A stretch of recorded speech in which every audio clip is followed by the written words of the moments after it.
kana kuti wakapinda mupikup kana mukombi ndopandopinda nokuti anenge wakawanda saka vanhu vanenge vasingatarisani kuti ndiani nani. So kandapinda ndosvika kurufu kuya ndongoitawo active because vakomana usually vanongotarisirwa parufu kuti vanenge vachitema huni vachita sei. Ndongoenda ipapo kunotema huni kana kutakura magroceries kana kuita sei. So ipapo kana kuri kutema huni ndopandinokwanisa kuwana favor kumadzimai anenge achibika achiti uyu anoshanda uyu anoita sei. Ndikapiwa chikafu ndodya and then ndotarisa kana pali pekuchaja mafoni ndopandienda kunotarisa kuti alright mafoni anochajiswa umo. Ndoenda munochajiswa mafoni momomo ndikaona pane foni chero yakaita sei ndotora. And then kana ndashaya mafoni magroceries ndondichitaimira kuti alright kana ari semafuta anodiwa nevanhu vakawanda ndopanoenda kutora mafuta iwayo ndonotengesa kuti mafuta haushaye bhayi ndotora mafuta ndandanomatengesa. Alright, panapa uba chinichi? Panapa ndaba foni Huawei Nova, ndobva ndaba imwe foni yakaita mbudzi, ndobva ndaba $15, ndaba pekre maapple handizeti macages mangani, ndaba nemukaka waive mumba mutichangopinda pamusoro pechitray chachine makapu papane zvitu zvimacontainer 1 chaisisina chinhu chimwe chacho chachasara muhafu ndochandakatora ndandamwa same time pandakachitora. Alright, iwe pawaba foni waita sei? Pandaba foni ndabva ndatomboenda nevanhu kuchechi nebhazi ndichitoti ndikamboenda navo hapana anonifungira vanongoti anga asipo pano. Ndobva ndazodzoka pana vamwe baba vanditakura futi vepanapa hanzi ndisekuru vandaona vachibva ndopandavati handiroda kusiyiwa pamarobots ndopa vandisiya pamarobots ndikafamba kusvika panapa. Ndasvika panapa ndopandatora bhegi rangu ndandabuda ndopandanichienda kunoflasha foni papo. Ndapedza kuflasha foni mari yandandinayo iyaya ndopandati arega ndimbotamba njuga ndiwedzere mari ndobva ndadyiwa mari yese yandandinayo sara ndisisina kana mari ndopandabva ndadzoka kunoku ndichiti ndikadzoka ndokwanisa kuwana imwe mari but chinji kuru chaita ndidzoke ndandichida kudya because ndandane nzara ndopa ndadzoka panapa. Saka panapa ndopanga kutodyira ndi uchida kuba futi dzimwe foni andi ndopa ndabva ndauya ko uyu CD wazoita sei naye.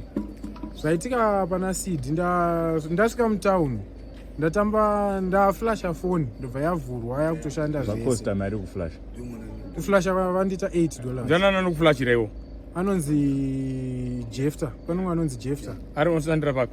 Anoshandira mona pane food pane vakomana padhuze nepanogerwa so kwakaita chimukoto mukati mecho munenge mune chitebho chekuti anenge wakawanda umwe anoita zvemalaptop umwe anoita zvemafoni umwe anoita nezvei vanhu vese varimo vanoflasha but inini wandoshanda naye ndiwandopa mafoni kana ndaenda imomo anonzi Jefta. Saka vakomana mabasa ravo ndokutoflasha mafoni abiwa here kutoflasha mafoni handiziva vamwe kuti anenge abiwa but chandoziva vanoflasha mafoni ende vanhu every day munogara muchipinda vanhu vakawanda kuti anenge vachitoflasha mafoni imomo.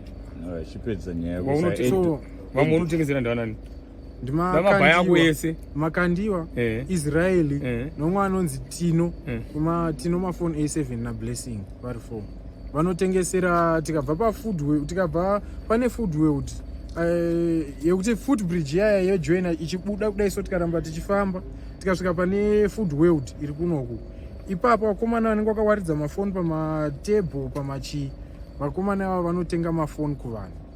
Mafoni ava vamatenga vonomaflasha vomaklina vobva vatengesa. So zvakaita saizvozvizvi mafoni aita sana iPhone ananani haakwanise kuti vatengese because haaflashiki vanotora vonomahwandisa. Ndaiunzwa umwe wacho achiti ndomaisa mu4U ndombomahwandisa and then kana version iripo izvozvi paiPhone iyoyo yabva isisa yakuflashika ndopavanozonoburitsa foni dziya vobva vadziflasha because izvozvizvi hanzi software kana kuti version iripo haiflashiki saka vanotora vongonodzihwandisa.